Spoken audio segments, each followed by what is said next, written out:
જો રાત ચાલુ કામ કર્યું છે।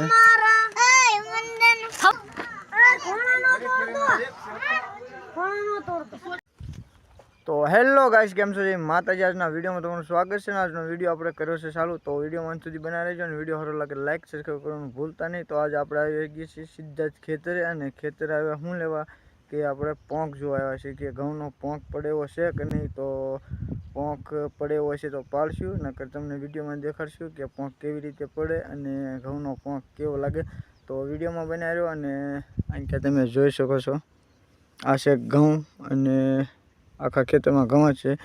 તો જોવાનું રહેશે કે પોંક પડેવો છે કે નહીં, અને ઘણા લોકોને ખબર ન હોય પોંક શું કહેવાય। તો પોંક વિડીયોમાં પાડીને દેખાડીશ અને વિડીયોમાં સુધી બનાવી રહેજો તો મજા આવશે વિડીયો જોવાની।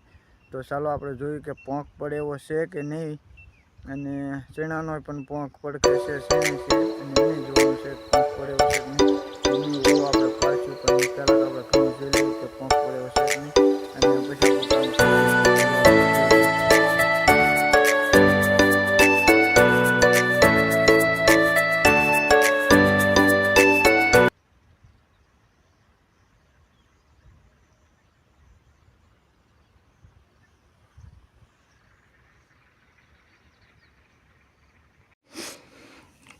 તો આ ભાઈ છે ડુંડી, અને ડુંડીમાં છે આપણે દાણા જોઈશું કે દાણા જો પોંક પડેવો હશે તો પાડશું, નકર પછી થોડાક દીની વાટ જોઈશું આપણે।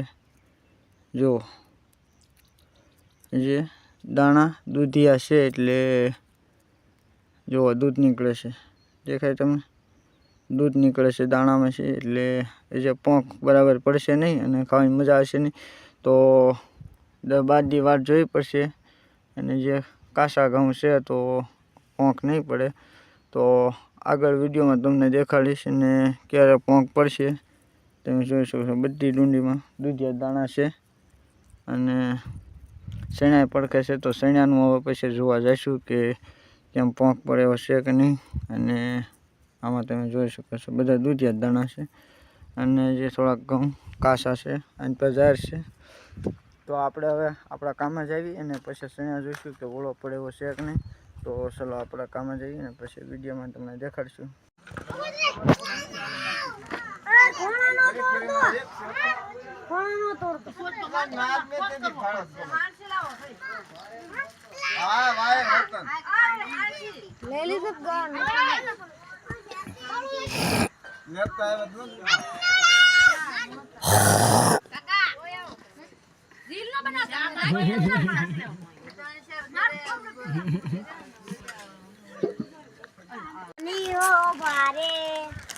જો રાત ચાલુ કામ કર્યું છે।